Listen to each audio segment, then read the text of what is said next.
Hi students. നമ്മൾ കഴിഞ്ഞ ദിവസം പഠിച്ചു നിർത്തിയത് സബ്ഷെൽ ഇലക്ട്രോണിക് കോൺഫിഗറേഷൻ എഴുതാനാണ്. 1 മുതൽ 30 വരെയുള്ള എലമെന്റ്സിന്റെ സബ്ഷെൽ ഇലക്ട്രോണിക് കോൺഫിഗറേഷൻ എങ്ങനെ എഴുതാം എന്നുള്ള കാര്യങ്ങൾ പഠിച്ചു നിർത്തിയത്. അതുപോലെ തന്നെ 24 അറ്റോമിക് നമ്പർ വരുന്ന ക്രോമിയത്തിന്റെയും 29 അറ്റോമിക് നമ്പർ വരുന്ന കോപ്പറിന്റെയും സബ്ഷെൽ ഇലക്ട്രോണിക് കോൺഫിഗറേഷൻ എഴുതുമ്പോൾ അതിന് പെക്യുലാരിറ്റി ഉണ്ടെന്നും ഒരു പ്രത്യേകത ഉണ്ടെന്നും അതെന്താണ് ആ പ്രത്യേകത അതിനുള്ള കാരണം എന്താണെന്ന് പഠിച്ചു. ഇത് നമ്മൾ പഠിക്കാൻ പോകുന്നത് ഈ സബ്ഷെൽ ഇലക്ട്രോണിക് കോൺഫിഗറേഷൻ ഇത്രയും നീളത്തിൽ എഴുതാം, അതായത് 1s2 2s2 2p6 ഇങ്ങനെ ആ ലെങ്ത്തിൽ എഴുതാതെ അത് എങ്ങനെ ചുരുക്കി എഴുതാം എന്നുള്ളതാണ്.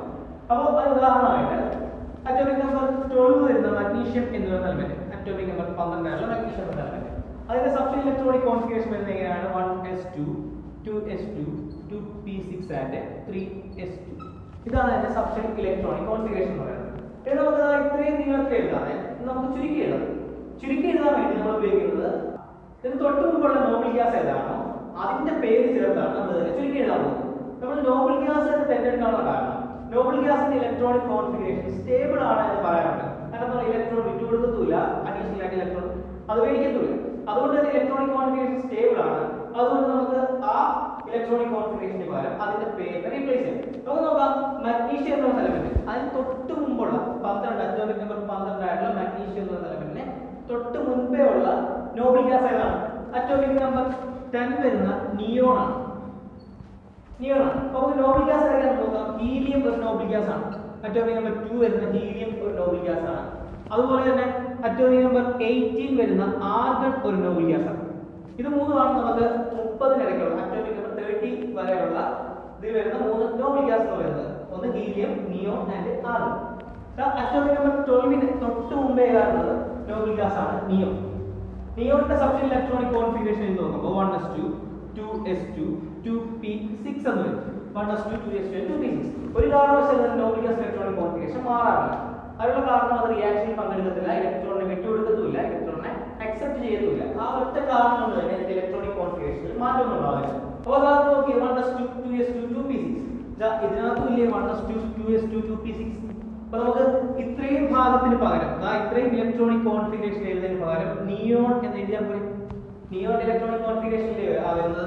അപ്പോൾ നിയോൺ എന്ന് എഴുതാം. അത് ഇലക്ട്രോണിക് കോൺഫിഗറേഷൻ ആണെന്ന് അറിയാൻ അതിനൊരു സ്ക്വയർ ബ്രാക്കറ്റിലായിരുന്നു. നിയോണിനെ ഒരു സ്ക്വയർ ബ്രാക്കറ്റിലായിരുന്നു. ഇത്രയും കഴിഞ്ഞ് ബാക്കിയുള്ള ഇലക്ട്രോണിക് കോൺഫിഗറേഷൻ അതിന്റെ കൂട്ടത്തിൽ എഴുതി വരും. അപ്പോൾ നിയോൺ 3s2 ഇത്രയും മാത്രം എഴുതിയാൽ നമ്മൾ ഇത്രയും എഴുതുന്നതിന് പകരം നിയോൺ 3s2 എന്ന് മാത്രം എഴുതിയാൽ ഇതിനാണ് നമ്മൾ ചുരുക്കി എഴുതുക എന്ന് പറയുന്നത്. ഇലക്ട്രോണിക് കോൺഫിഗറേഷൻ ചെറുതാക്കി എഴുതും. നമുക്ക് മറ്റൊരു എക്സാമ്പിൾ നോക്കാം. അറ്റോമിക് നമ്പർ 15 ആയിട്ടുള്ള ഫോസ്ഫറസിന്റെ കാര്യം നോക്കാം. ഫോസ്ഫറസ് ആകുമ്പോൾ ഇലക്ട്രോണിക് കോൺഫിഗറേഷൻ എഴുതുന്നത് 1s2 2s2 2p6 3s2 3p3. ഇതാണ് ഫോസ്ഫറസിന്റെ ഇലക്ട്രോണിക് കോൺഫിഗറേഷൻ. ഇനി ഇതിനെ നമുക്ക് എങ്ങനെ എഴുതാൻ പറ്റും? ഇതിന് തൊട്ട് മുമ്പുള്ള അറ്റോമിക് നമ്പർ 15 തൊട്ട് മുമ്പുള്ള നോബിൾ ഗ്യാസ് ഏതാണ്? അത് നിയോൺ തന്നെയാണ്. നിയോൺ ഇലക്ട്രോണിക് കോൺഫിഗറേഷൻ വരുന്നത് 1s2 2s2 2p6 ആണ്. അപ്പോൾ അത്രയും അതിന് പകരം ഇത്രയും ഇലക്ട്രോണിക് കോൺഫിഗറേഷൻ വരെ നമുക്ക് എന്ത് എഴുതാം? നിയോൺ എന്ന് എഴുതാം. അപ്പോൾ നിയോൺ എഴുതി ഒരു സ്ക്വയർ ബ്രാക്കറ്റിലാക്കി ശേഷം 3s2 3p3 എന്നാക്കി. അപ്പോൾ നമുക്ക് ഫോസ്ഫറസിന്റെ ഇലക്ട്രോണിക് കോൺഫിഗറേഷൻ എഴുതാം.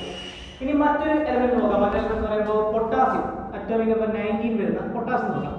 ഇലക്ട്രോണിക് കോൺഫിഗറേഷൻ എന്നത് 1s2 2s2 2p6 3s2 3p6 and 4s1. ഇതാണ് പൊട്ടാസ്യത്തിന്റെ സബ്ഷെൽ ഇലക്ട്രോണിക് കോൺഫിഗറേഷൻ എന്ന് പറയുന്നത്. പൊട്ടാസ്യം അറ്റോമിക് നമ്പർ 19 ആണ്. അപ്പോൾ അതിന് തൊട്ട് മുമ്പ് വരുന്ന നോബിൾ ഗ്യാസ് ഏതാണ്? അതിന് തൊട്ട് മുമ്പ് വരുന്ന നോബിൾ ഗ്യാസ് അറ്റോമിക് നമ്പർ 18 ആയുള്ള ആർഗൺ അല്ലേ. അപ്പോൾ അതിന്റെ ഇലക്ട്രോണിക് കോൺഫിഗറേഷൻ നോക്കാം. Argon 1s2 2s2 2p6 3s2 and 3p6. ഇതാണ് ആർഗൺ ഇലക്ട്രോണിക് കോൺഫിഗറേഷൻ. അങ്ങനെ അപ്പോൾ ഈ 3p6 വരെയുള്ള നമുക്ക് ആർഗൺ എന്ന് കൊടുത്താൽ പോലെ ഇവിടെ നിയോൺ കൊടുത്തതിന് പകരം ഇവിടെ കൊടുക്കുന്നു അതിന് തൊട്ട് മുമ്പുള്ള നോബിൾ ഗ്യാസ് ആയിട്ടുള്ള ആർഗണിനെ കൊടുക്കും. അപ്പോൾ 3p6 വരെയുള്ള ഇലക്ട്രോണിക് കോൺഫിഗറേഷൻ വരെ നമുക്ക് എന്ത് കൊടുക്കാം? ആർഗൺ എന്ന് കൊടുക്കാം. ആർഗൺ എന്ന് എഴുതി സ്ക്വയർ ബ്രാക്കറ്റ് കൊടുത്തു, ബാക്കിയുള്ള 4s1. അപ്പോൾ ഇതാണ് നമ്മൾ ചുരുക്കി എഴുതുന്ന ഇലക്ട്രോണിക് കോൺഫിഗറേഷൻ. നമുക്ക് അടുത്ത എലമെന്റ് നോക്കാം. അറ്റോമിക് നമ്പർ 22 വരുന്ന ടൈറ്റാനിയം എന്ന് പറയുന്ന എലമെന്റ്. അറ്റോമിക് നമ്പർ 22 ആണ്. ഇലക്ട്രോണിക് കോൺഫിഗറേഷൻ എഴുതുമ്പോൾ 1s2 2s2 2p6 3s2 3p6 3d 4s2 3d2. Last electron ഫിൽ ചെയ്തത് d എന്നുള്ള സബ്ഷെല്ലാണ്. 4 ഏറ്റവും പുറത്ത് എഴുതുന്നെങ്കിൽ ലാസ്റ്റ് വൺ ഫിൽ ചെയ്യുന്നവരെയാണ് ഡി എന്ന് പറയുന്നത് സബ്ഷെല്ലാണ്. അപ്പോൾ അറ്റോമിക് നമ്പർ 22 ആണ്. 22-നേക്കാൾ തൊട്ട് മുമ്പ് വരുന്ന നോബിൾ ഗ്യാസ് ഏതാണ്? അത് ആർഗൺ തന്നെയാണ്. അറ്റോമിക് നമ്പർ 18 വരുന്ന ആർഗൺ തന്നെയാണ് തൊട്ട് മുമ്പുള്ള നോബിൾ ഗ്യാസ് എന്ന് പറയുന്നത്. അപ്പോൾ ആർഗൺ ആകുമ്പോൾ 3p6 വരണമെങ്കിൽ അപ്പോൾ ഇത്രയുമുള്ള ഇലക്ട്രോണിക് കോൺഫിഗറേഷൻ നമുക്ക് എന്ത് കൊടുക്കാം? ആർഗൺ എന്ന് കൊടുക്കാം. ഒരു സ്ക്വയർ ബ്രാക്കറ്റിലേക്ക് കൊടുക്കാം ആർഗൺ. അപ്പോൾ ആർഗൺ വരെയുള്ളത് ഇവിടെ വരെയുള്ളതിന് പകരം നമ്മൾ എന്ത് കൊടുത്തു? ആർഗൺ കൊടുത്തു. ഇത് തൊട്ടടുത്ത് വരുന്നത് ബാക്കി അതിൽ എഴുതിയിരിക്കുന്നത് പോലെ തന്നെ 3d2 4s2. ഇങ്ങനെ നമുക്ക് ഏത് ഇലക്ട്രോണിക് കോൺഫിഗറേഷൻ വേണമെങ്കിലും എഴുതാം. അതായത് അറ്റോമിക് നമ്പർ എത്രയാണോ അതിന് തൊട്ട് മുമ്പുള്ള നോബിൾ ഗ്യാസ് വെച്ചിട്ടാണ് നമ്മൾ ചെയ്യുന്നത് ആ സബ്സ്റ്റേറ്റ് ഇലക്ട്രോണിക് കോൺഫിഗറേഷൻ ചുരുക്കിയിരുന്നത്. അപ്പോൾ ഇത്രയായപ്പോൾ നമ്മുടെ സബ്സ്റ്റേറ്റ് ഇലക്ട്രോണിക് കോൺഫിഗറേഷൻ കഴിഞ്ഞു. ഇനി നമുക്ക് തൊട്ടടുത്ത് വരുന്നത് പീരിയോഡിക് ടേബിൾ ആൻഡ് ബ്ലോക്സ് എന്നുള്ള ഭാഗമാണ്. പീരിയോഡിക് ടേബിളും അതിനകത്തുള്ള ബ്ലോക്കുകളും എന്നുള്ള ഭാഗമാണ് നമുക്ക് തൊട്ടടുത്ത് വരുന്നത്. Periodic table and blocks. അപ്പോൾ നമുക്കറിയാം ഇതാണ് നമ്മുടെ പീരിയോഡിക് ടേബിൾ. അപ്പോൾ പീരിയോഡിക് ടേബിൾ കാണുമ്പോൾ പീരിയോഡിക് ടേബിൾ നമ്മൾ കഴിഞ്ഞ വർഷം 9ാം ക്ലാസ് പഠിച്ചിട്ടുള്ളതാണ്. പീരിയോഡിക് ടേബിളിന് കുറുകെ ഉള്ളത് അതായത് ഹൊറിസോണ്ടൽ ആയിട്ട് വരുന്ന കോളംസിനെ വിളിക്കുന്ന പേര് പീരിയഡ്സ് എന്നും വെർട്ടിക്കൽ ആയിട്ടുള്ള കോളംസിനെ വിളിക്കുന്ന പേര് ഗ്രൂപ്പുകൾ എന്നാണ്. നമ്മുടെ മോഡേൺ പീരിയോഡിക് ടേബിൾ അതായത് ഹെൻറി മോസ്ലി കണ്ടുപിടിച്ച മോഡേൺ പീരിയോഡിക് ടേബിൾ ആണ് നിങ്ങൾ കാണുന്നത്. അപ്പോൾ ഈ പീരിയോഡിക് ടേബിളിനകത്ത് മൊത്തം 7 പീരിയഡുകളും 18 ഗ്രൂപ്പുകളും ഉണ്ട്. അപ്പോൾ ഓരോ ഗ്രൂപ്പിന്റെയും പേര് നമ്മൾ കഴിഞ്ഞ വർഷം പഠിച്ചിട്ടുണ്ട്. ഫസ്റ്റ് ഗ്രൂപ്പിനെ ആൽക്കലി ലോഹങ്ങൾ അല്ലെങ്കിൽ ആൽക്കലി മെറ്റൽസ് എന്നും, സെക്കൻഡ് ഗ്രൂപ്പിലുള്ള എലമെന്റ്സിനെ ആൽക്കലൈൻ എർത്ത് മെറ്റൽസ് അല്ലെങ്കിൽ ആൽക്കലൈൻ എർത്ത് ലോഹങ്ങൾ എന്നുള്ള പേര് പറഞ്ഞായിരുന്നു. അതുപോലെ 3 മുതൽ 12 വരെയുള്ള ഗ്രൂപ്പിനെ നമ്മൾ ഒരുമിച്ച് ചേർത്ത് സംക്രമണ മൂലകങ്ങൾ അല്ലെങ്കിൽ ട്രാൻസിഷൻ എലമെന്റ്സ് എന്ന പേര് പറഞ്ഞു. അതുപോലെ 13ാമത്തെ ഗ്രൂപ്പിനെ boron family, 14 carbon family, 15 nitrogen family, 16 oxygen family, 17 halogens and 18 noble gas. ഇത്രയും പേരുകൾ നമ്മൾ കഴിഞ്ഞ വർഷം പഠിച്ചിട്ടുണ്ട്. ഇത് നമ്മൾ അറിയേണ്ടത് ഇതെല്ലാം എങ്ങനെ ബ്ലോക്കുകളായി തരംതിരിക്കണം. അപ്പോൾ ആ പീരിയോഡിക് ടേബിളിനകത്ത് ഒന്നാമത്തെയും രണ്ടാമത്തെയും ഗ്രൂപ്പിൽ നമ്മൾ ചേർത്ത് വിളിക്കുന്ന പേരാണ് എസ് ബ്ലോക്ക് എലമെന്റുകൾ. എസ് ബ്ലോക്ക് മൂലകങ്ങൾ വിളിക്കും. അതിന് വിളിക്കുന്ന പേര് എസ് ബ്ലോക്ക് മൂലകങ്ങളാണ്. ഒന്നാമത്തെ ഗ്രൂപ്പിനെയും രണ്ടാമത്തെ ഗ്രൂപ്പിനെയും ചേർത്ത് വിളിക്കുന്ന പേരാണ് എസ് ബ്ലോക്ക് മൂലകങ്ങൾ. ഇനി 3 മുതൽ 12 വരെയുള്ള മൂലകങ്ങൾ അതായത് നമ്മൾ പറഞ്ഞു സംക്രമണ മൂലകങ്ങൾ എന്ന മൂലകങ്ങളിനകത്ത് നമ്മൾ പറയുന്നത് അതിന് വിളിക്കുന്ന പേര് ഡി ബ്ലോക്ക് മൂലകങ്ങൾ അല്ലെങ്കിൽ ഡി ബ്ലോക്ക് എലമെന്റ്സ് എന്നാണ്. അതിനുശേഷം വരുന്നത് 13 മുതൽ 18 വരെയുള്ള എലമെന്റ്സ് നമ്മൾ വിളിക്കുന്ന പേര് പി ബ്ലോക്ക് മൂലകങ്ങളാണ്. ഏറ്റവും താഴെ കാണുന്ന അന്തഃസംക്രമണ മൂലകങ്ങൾ ഇന്റർ ട്രാൻസിഷൻ എലമെന്റ്സ് എന്ന് പറഞ്ഞ് പഠിച്ച മൂലകങ്ങൾ നമ്മൾ വിളിക്കുന്ന പേര് എഫ് ബ്ലോക്ക് മൂലകങ്ങൾ എന്നാണ്.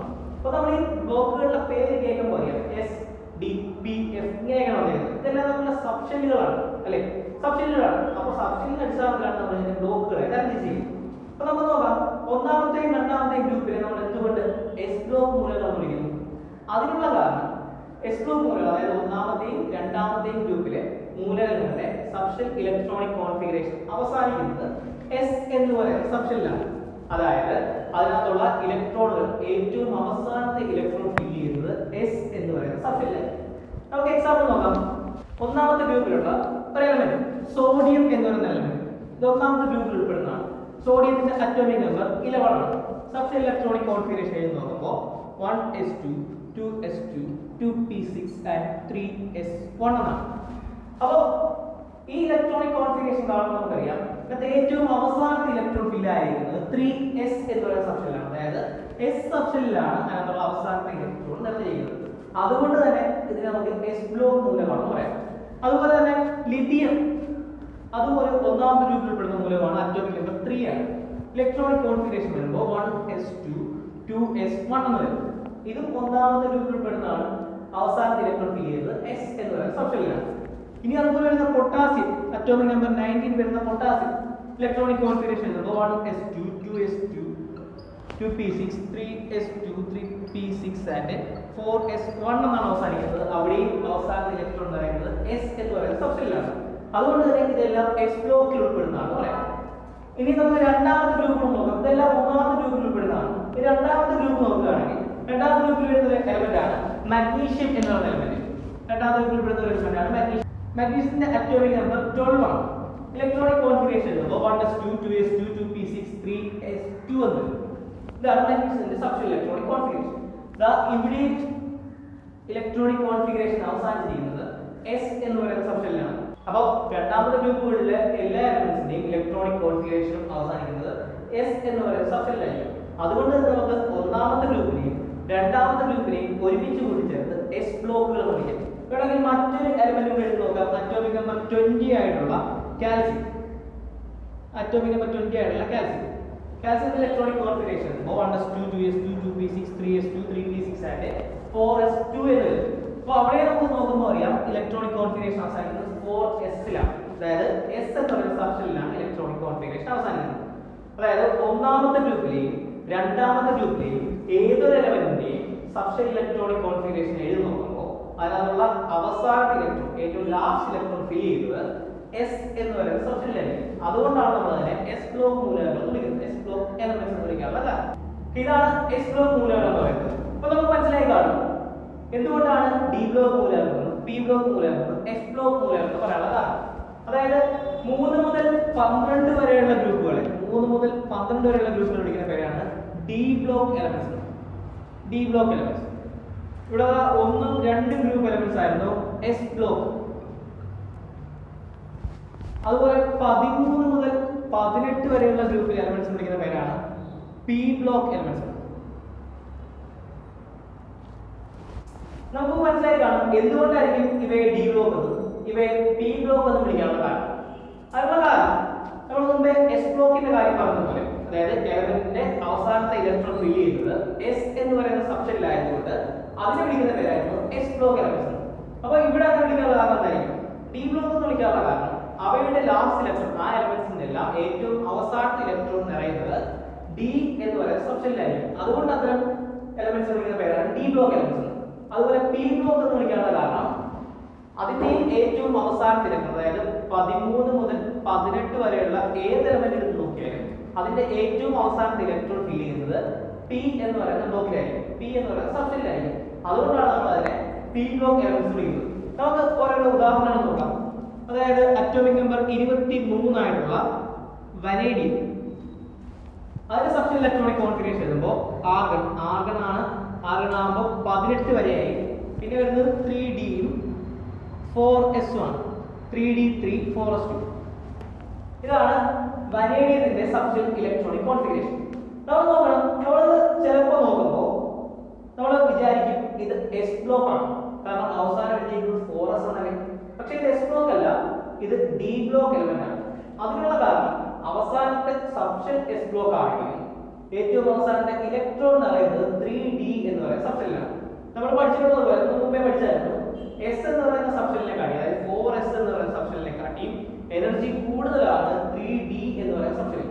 അതുകൊണ്ട് തന്നെ 4s ഇലക്ട്രോണുകൾ നിറഞ്ഞതിന് ശേഷം മാത്രമേ 3D ഇലക്ട്രോണുകൾ പോകും. അതായത് ഇവിടെ 4s 2 ഇലക്ട്രോൺ ഫില്ലായി, അതിനുശേഷമാണ് 3D 3 ഇലക്ട്രോൺ ഫില്ലായത്. അതായത് 4s-നേക്കാൾ തൊട്ട് അകത്തുള്ള ഷെല്ലാണ് 3D എന്ന് പറയുന്നത്.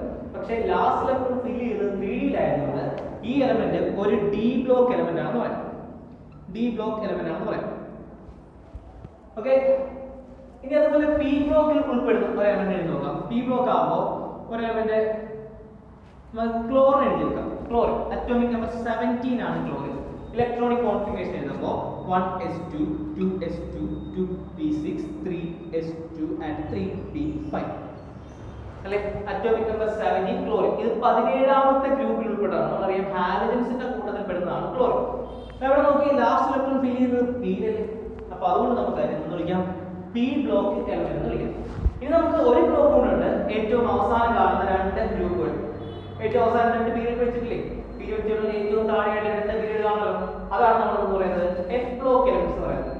അവയെ F ബ്ലോക്ക് എന്ന് വിളിക്കാനുള്ള കാരണം അതിനകത്തുള്ള ഇലക്ട്രോണുകൾ നിറയുന്നത് F എന്ന് പറയുന്ന സബ്ഷെല്ലായിരിക്കും. ഏറ്റവും അവസാനത്തെ ഇലക്ട്രോണുകൾ ഫില്ലാകുന്നത് F എന്ന് പറയുന്ന സബ്ഷെല്ലായിരിക്കും. അതുകൊണ്ടാണ് നമ്മൾ എന്ന് വിളിക്കുന്നത് F ബ്ലോക്ക് എലമെന്റുകൾ എന്ന് വിളിക്കുന്നത്. അപ്പോൾ ഓർത്തിനോണം, S ബ്ലോക്ക് എലമെന്റ്സ് എന്ന് പറഞ്ഞാൽ ഒന്നാമത്തെയും രണ്ടാമത്തെയും ഗ്രൂപ്പ്. P ബ്ലോക്ക് എന്ന് പറയുകയാണെങ്കിൽ 13 മുതൽ 18 വരെയുള്ള ഗ്രൂപ്പ്. D ബ്ലോക്ക് ആണെങ്കിൽ നമ്മുടെ സംക്രമണ മൂലകങ്ങൾ അല്ലെങ്കിൽ 3 മുതൽ 12 വരെയുള്ള ഗ്രൂപ്പിലെ മൂലകങ്ങൾ. ഇതാണ് നമ്മുടെ ബ്ലോക്കുകൾ എന്ന് പറയുന്നത്. പീരിയോഡിൽ മൊത്തം 4 ബ്ലോക്ക് ഉണ്ട്. S block, P block, D block and F block. അത് ഏതൊക്കെയാണെന്ന് നമുക്ക് മനസ്സിലായി. ഇനി നമ്മൾ നോക്കാൻ പോകുന്നത് ഒരു എലമെന്റിന്റെ സബ്ഷെൽ ഇലക്ട്രോണിക് കോൺഫിഗറേഷൻ അറിയാൻ വേണ്ടി നമ്മൾ എങ്ങനെ ഗ്രൂപ്പും പീരിയഡും കണ്ടുപിടിക്കും. ആ എലമെന്റ് ഉൾപ്പെടുന്ന ഗ്രൂപ്പ് ഏതാണെന്നും അതിന്റെ പീരിയഡ് ഏതാണെന്നും എങ്ങനെ കണ്ടുപിടിക്കുന്നതാണ്. നമ്മൾ 9ാം ക്ലാസ് പഠിച്ചിട്ടുണ്ട്. ഇലക്ട്രോണിക് കോൺഫിഗറേഷൻ അറിയാൻ വേണ്ടി അതിന്റെ ഗ്രൂപ്പും പീരിയഡും എങ്ങനെ കണ്ടുപിടിക്കുന്നു. അതായത് ഇപ്പോ അലൂമിനിയം എന്ന് പറഞ്ഞ എലമെന്റ് അറ്റോമിക് നമ്പർ 13 ആണ്, 283 ആണ് ഇലക്ട്രോണിക് കോൺഫിഗറേഷൻ. അങ്ങനെയാകുമ്പോൾ അതിന്റെ ഗ്രൂപ്പ് നമ്പർ എത്രയായിരിക്കും? നമ്മൾ പഠിച്ചിട്ടുണ്ട് ഗ്രൂപ്പ് നമ്പർ കണ്ടുപിടിക്കാൻ ഏറ്റവും അവസാനത്തെ ഷെല്ലിലുള്ള ഇലക്ട്രോണുകൾ എണ്ണം നോക്കണം. ഇവിടെ ഏറ്റവും അവസാനത്തെ ഷെല്ലിലുള്ള ഇലക്ട്രോണുകളുടെ എണ്ണം 3 ആണ്. 283 ലെ ഇപ്പോൾ ലാസ്റ്റ് ഷെല്ലിലുള്ള ഇലക്ട്രോണുകളുടെ എണ്ണം 3 ആണ്. അതുകൊണ്ട് തന്നെ അതിന്റെ ഗ്രൂപ്പ് നമ്പർ 13 ആണ്, 13ാമത്തെ ഗ്രൂപ്പിൽ ഉൾപ്പെടുന്നതാണ്. നമുക്കറിയാം 1 2 ആണെങ്കിൽ അവസാന ഷെല്ലിൽ ഇലക്ട്രോണുകളുടെ എണ്ണം 1 2 ആണെങ്കിൽ അത് തന്നെയായിരിക്കും ഗ്രൂപ്പ് നമ്പർ. 2ൽ കൂടുതലാണെങ്കിൽ അതിന്റെ കൂടുതൽ 10 കൂട്ടണം എന്നൊരു കാര്യം പഠിച്ചിട്ടുണ്ട്. അപ്പോൾ അവിടെ വരുന്ന ഗ്രൂപ്പ് നമ്പർ എന്ന് പറയുന്നത് 13 ആണ്. അതുപോലെ പീരിയഡ് എന്ന് പറയുന്നത് നമ്പർ ഓഫ് ഷെൽസ് ആണ്. എത്ര ഷെല്ലുണ്ടോ അതാണ് പീരിയഡ് എന്ന് പറയുന്നത്. ഇവിടെ നമുക്ക് 3 ഷെല്ലുകൾ ഉണ്ടായിരുന്നു, 2 8 3 അങ്ങനെ 3 ഷെല്ലുകൾ ഉണ്ടായിരുന്നു. ഒന്നാം ഷെല്ലിൽ 2 ഇലക്ട്രോൺ, രണ്ടാമത്തെ 8 ഇലക്ട്രോൺ, മൂന്നാമത്തേൽ 3 ഇലക്ട്രോൺ. അങ്ങനെ മൊത്തം 3 ഷെല്ല് ഉണ്ടായതുകൊണ്ട് അതിന്റെ പീരിയഡ് എത്രയാണെന്ന് പറയാം? 3 ആണ് അതിന്റെ പീരിയഡ് എന്ന് പറയാം. ഇനി നമ്മൾ സബ്ഷെൽ ഇലക്ട്രോണിക് കോൺഫിഗറേഷൻ തന്നാൽ അതിൽ നിന്ന് എങ്ങനെ ഗ്രൂപ്പ് നമ്പർ, പീരിയഡ് നമ്പർ, പിന്നെ ഒന്നുകൂടെ കണ്ടുപിടിക്കണം ബ്ലോക്ക് ഏതാണെന്ന് പറയാം. നമുക്ക് നോക്കാം, ഒരു എക്സാമ്പിൾ എഴുതി നോക്കാം. എക്സാമ്പിൾ ആയിട്ട് ഫ്ലൂറിൻ എന്ന് പറയുന്ന എലമെന്റ്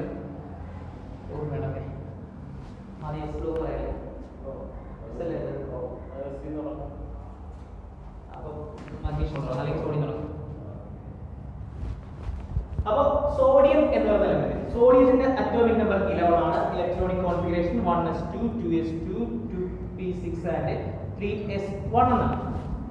ഇതാണ് ഇലക്ട്രോണിക് കോൺഫിഗറേഷൻ. ഈ ഇലക്ട്രോണിക് കോൺഫിഗറേഷനിൽ നിന്ന് നമുക്ക് 3 കാര്യങ്ങൾ കണ്ടുപിടിക്കണം. ആ എലമെന്റിൽ ഉൾപ്പെടുന്ന ബ്ലോക്ക് ഏതാണെന്ന്, ആ എലമെന്റിന്റെ പീരിയഡ് ഏതാണെന്ന്, ആ എലമെന്റിൽ ഉൾപ്പെടുന്ന ഗ്രൂപ്പ് ഏതാണെന്ന്. ഈ 3 കാര്യങ്ങൾ നമുക്ക് കണ്ടുപിടിക്കണം. ഇപ്പോൾ നോക്കാം, ആദ്യം ബ്ലോക്ക്. ഏത് ബ്ലോക്ക് ആയിരിക്കും? യാതൊരു സംശയം വേണ്ട, അവസാനത്തെ ഇലക്ട്രോൺ ഫിൽ ചെയ്യുന്നത് 3s എന്നുള്ള സബ്ഷെല്ലിലാണ്. എസ് സബ്ഷെല്ലിലാണ് അവസാനത്തെ ഇലക്ട്രോൺ ഫിൽ ചെയ്യുന്നതെങ്കിൽ അതിന്റെ ബ്ലോക്ക് എന്ന് പറയുന്നത് എസ് ബ്ലോക്ക് ആയിരിക്കും. എസ് ആയി യാതൊരു സംശയം നമുക്ക് പെട്ടെന്ന് തന്നെ മനസ്സിലാവും. അവസാനത്തെ ഇലക്ട്രോൺ ഫിൽ ചെയ്യുന്നത് എസ് എന്ന് പറയുന്ന സബ്ഷെല്ലിലായതുകൊണ്ട് അത് ഏത് ബ്ലോക്ക് ആയിരിക്കും? അത് എസ് ബ്ലോക്ക് ആയിരിക്കും. ഇനി അറിയേണ്ടത് അതിന്റെ പീരിയഡ് എന്നാണ്. എത്രാമത്തെ പീരിയഡിൽ ഉൾപ്പെടുന്നു എന്നുള്ളതാണ്. നമ്മൾ കഴിഞ്ഞ ദിവസം പഠിച്ചില്ലേ ഷെൽ നമ്പർ തന്നെയാണ് പീരിയഡ്, അതുപോലെ തന്നെയാണ് ഇവിടെ. പക്ഷേ ഇവിടെ ഷെൽ നമ്പർ നോട്ട് ചെയ്തിരിക്കുന്നത് ഇതൊരു ഷെൽ നമ്പർ 1s2 എന്ന് പറയുന്നത് ഒന്നാമത്തെ ഷെല്ലിലുള്ള എസ് സബ്ഷെൽ, 2s2 എന്ന് പറഞ്ഞാൽ രണ്ടാമത്തെ ഷെല്ലിലുള്ള എസ് സബ്ഷെൽ, 2p6 എന്ന് പറഞ്ഞാൽ രണ്ടാമത്തെ ഷെല്ലിലുള്ള പി സബ്ഷെൽ, 3s1 എന്ന് പറഞ്ഞാൽ മൂന്നാമത്തെ ഷെല്ലിലുള്ള എസ് എന്ന് പറയുന്ന സബ്ഷെൽ ആണ്. അപ്പോൾ ഇവിടെ മൊത്തം എത്ര ഷെല്ലുണ്ട്? മൊത്തം 3 ഷെല്ലല്ലേ ഉള്ളൂ. അതായത് ഇവിടെ എഴുതിയിരിക്കുന്ന സബ്ഷെല്ലിന്റെ കൂടെ എഴുതിയിരിക്കുന്ന കോഎഫിഷ്യന്റ് എന്ന് പറയും. ഈ കോഎഫിഷ്യന്റ് ആണ് ഇവിടുത്തെ ഷെൽ നമ്പർ എന്ന് പറയുന്നത്. അപ്പോൾ അതിന്റെ ഏറ്റവും വലിയ ഷെൽ നമ്പർ ഏതാണോ അത് തന്നെയായിരിക്കും പീരിയഡ് നമ്പർ. ഇവിടെ ഏറ്റവും വലിയ ഷെൽ നമ്പർ ഏതാണ്? 3 അല്ലേ. അപ്പോൾ അതിന്റെ പീരിയഡ് എത്രയാണ്? 3 ആണെന്ന് മനസ്സിലായി. ഇനി അറിയേണ്ടത് അതിന്റെ ഗ്രൂപ്പ് ഏതാണെന്ന്. ഇവിടെ എസ് ബ്ലോക്ക് അല്ലേ. നമ്മൾ പഠിച്ചിട്ടുണ്ട് എസ് ബ്ലോക്ക് എന്ന് പറഞ്ഞാൽ ഒന്നാമത്തെയും രണ്ടാമത്തെയും ഗ്രൂപ്പിനെ ചേർത്ത് വിളിക്കുന്ന പേരാണ് എസ് ബ്ലോക്ക്. അപ്പോൾ നമ്മൾ ഗ്രൂപ്പ് കണ്ടുപിടിക്കുമ്പോൾ ഒന്നുകിൽ 1 അല്ലെങ്കിൽ 2 ഇതിലേ വരാൻ പാടുള്ളൂ. എക്സ് ബ്ലോക്ക് അല്ലേ, അപ്പോൾ ഉറപ്പായിട്ടും ഒന്നുകിൽ 1 ആയിരിക്കും ഗ്രൂപ്പ് നമ്പർ, അല്ലെങ്കിൽ 2 ആയിരിക്കും. നമുക്ക് നോക്കാം ഇവിടെ എത്രയായിരിക്കും ഗ്രൂപ്പ് നമ്പർ. ഇവിടെ അവസാനിച്ചിരിക്കുന്ന 3s1 എന്നല്ലേ. അപ്പോൾ എസ് ബ്ലോക്ക് ആണെങ്കിൽ നമ്മൾ ഗ്രൂപ്പ് കണ്ടുപിടിക്കാൻ ചെയ്യുന്ന കാര്യം അവസാനത്തെ എസ് സബ്ഷെല്ലിനകത്ത് എത്ര ഇലക്ട്രോൺ ഉണ്ടോ അത് തന്നെയായിരിക്കും അവിടുത്തെ ഗ്രൂപ്പ് നമ്പർ. ഇവിടെ അവസാനത്തെ എസ് എന്ന് പറയുന്ന സബ്ഷെല്ലിൽ എത്ര ഇലക്ട്രോൺ ഉണ്ട്?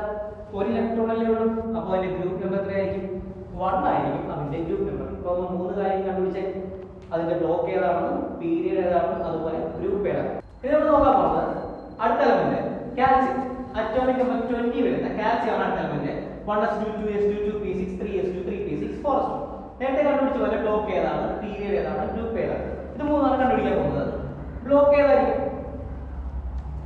അവസാനത്തെ ഇലക്ട്രോൺ ഫിൽ ചെയ്തിരിക്കുന്നത് ഏതാണ്? 4s-ലാണ്. അതുകൊണ്ട് തന്നെ അതിന്റെ ബ്ലോക്ക് എത്രയായിരിക്കും?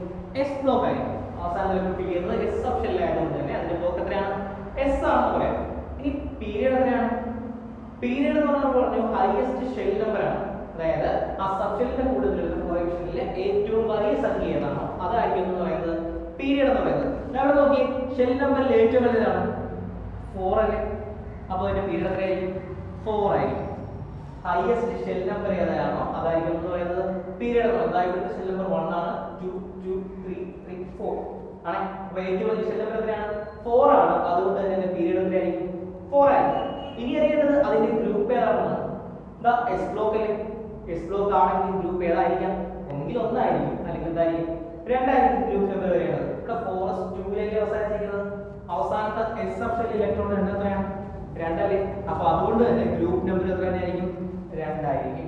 അപ്പൊ മനസ്സിലായി s ബ്ലോക്ക് എലമെന്റ്സിന്റെ ബ്ലോക്കും പീരിയഡും ഗ്രൂപ്പും എങ്ങനെ കണ്ടുപിടിക്കണം.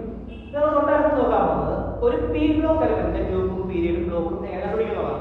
ഒരു എക്സാമ്പിൾ നമുക്ക് നോക്കാം. സിലിക്കൺ എന്ന എലമെന്റ്, സിലിക്കന്റെ അറ്റോമിക് നമ്പർ 14 ആണ്. Subshell electronic configuration 1s2 2s2 2p6 3s2 3p2 എന്ന് വരും.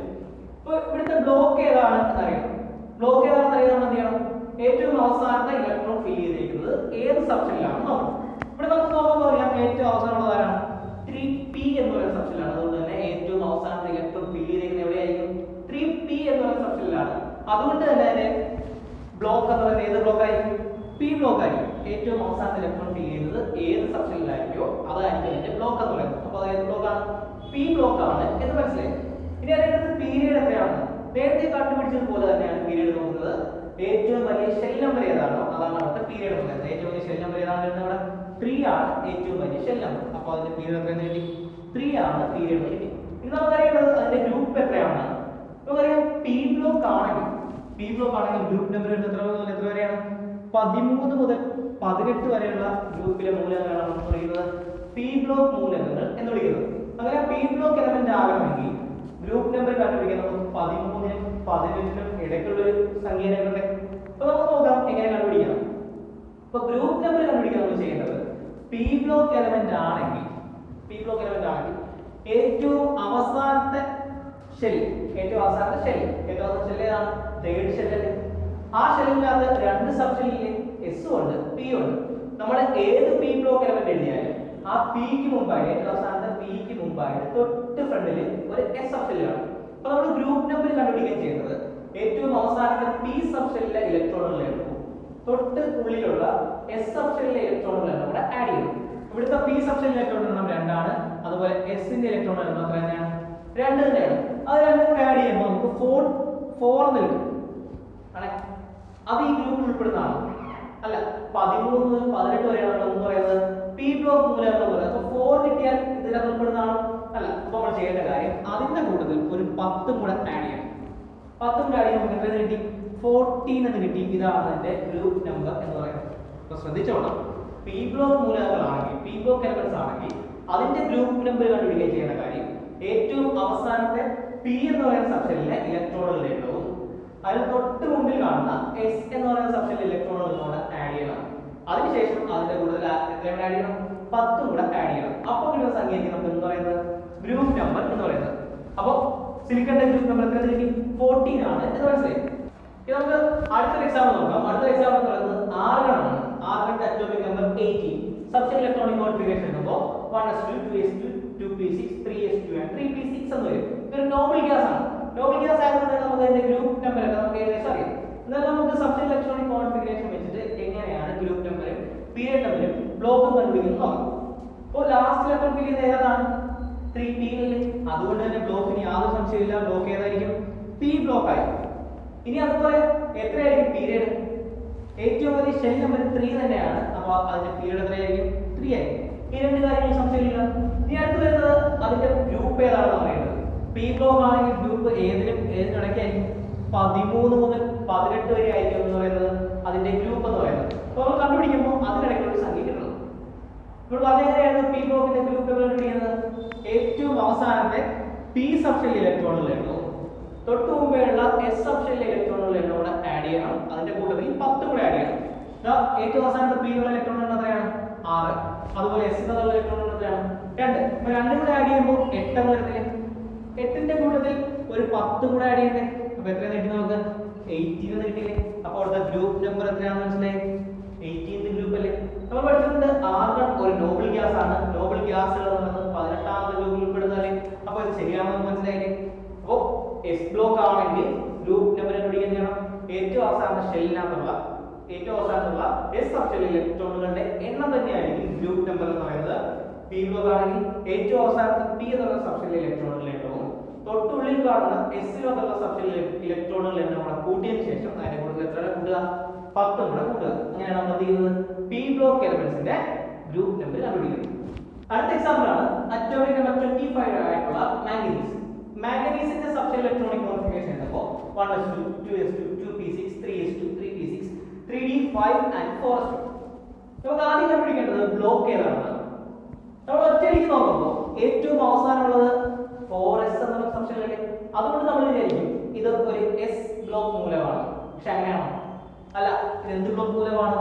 ഇതൊരു ഡി ബ്ലോക്ക് മൂലമാണ്. കാരണം ഏറ്റവും അവസാനത്തെ സബ്ഷെൽ എന്ന് പറയുന്നത്, അതായത് ഏറ്റവും ഔട്ടർ മോസ്റ്റ് ആയിട്ടുള്ള വെളിയിൽ കാണുന്ന സബ്ഷെല്ലിലെ 4s ആണെങ്കിൽ ഏറ്റവും അവസാനത്തെ ഇലക്ട്രോൺ ഫില്ല് ചെയ്യുന്നതാണ് തൊട്ടകത്തുള്ള 3d എന്നുള്ള സബ്ഷെല്ലിലെ.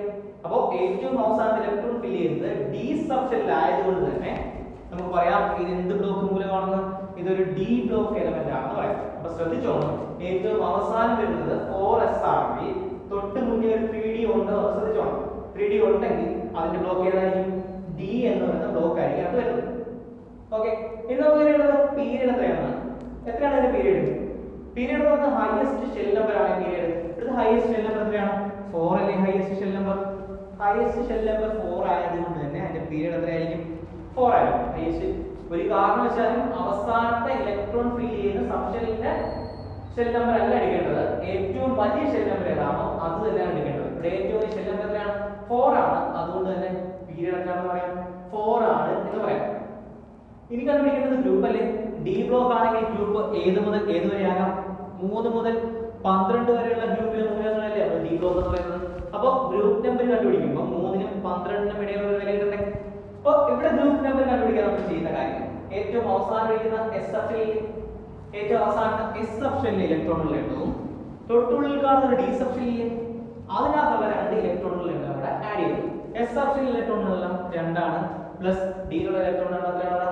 5 അല്ലേ. അപ്പോൾ 2ഉം 5ഉം ആഡ് ചെയ്ത് നമുക്ക് എത്ര കിട്ടി? 7 കിട്ടി. ആ 7 ആണ് ഇവിടുത്തെ ഗ്രൂപ്പ് നമ്പർ. അപ്പോൾ നമുക്ക് ബ്ലോക്ക് കിട്ടി, പീരിയഡ് കിട്ടി, അതുപോലെ എന്ത് കിട്ടി? ബ്ലോക്ക് കിട്ടി. അതായത് ഒരു സബ്ഷെൽ ഇലക്ട്രോണിക് കോൺഫിഗറേഷൻ കിട്ടുകയാണെങ്കിൽ നമുക്ക് ആ ഇലക്ട്രോണിക് കോൺഫിഗറേഷനിൽ നിന്ന് ആ എലമെന്റ് ഉൾപ്പെടുന്ന ബ്ലോക്ക് ഏതാണെന്നും അതിന്റെ പീരിയഡ് ഏതാണെന്നും അത് ഉൾപ്പെടുന്ന ഗ്രൂപ്പ് ഏതാണെന്നും കണ്ടുപിടിക്കാമല്ലോ. ഇപ്പൊ 3 ആയി കഴിഞ്ഞു. എസ് ബ്ലോക്ക് ആണെങ്കിൽ ഏറ്റവും അവസാനത്തെ ഇലക്ട്രോൺ ഫിൽ ചെയ്യുന്നത് എസ് സബ്ഷെല്ലിലാണെങ്കിൽ അത് എസ് ബ്ലോക്ക് എലമെന്റ് ആയിരിക്കും. അതുപോലെ തന്നെ ഏറ്റവും വലിയ ഷെൽ നമ്പർ ഏതാണോ അതായിരിക്കും ഇതിന്റെ പീരിയഡ്.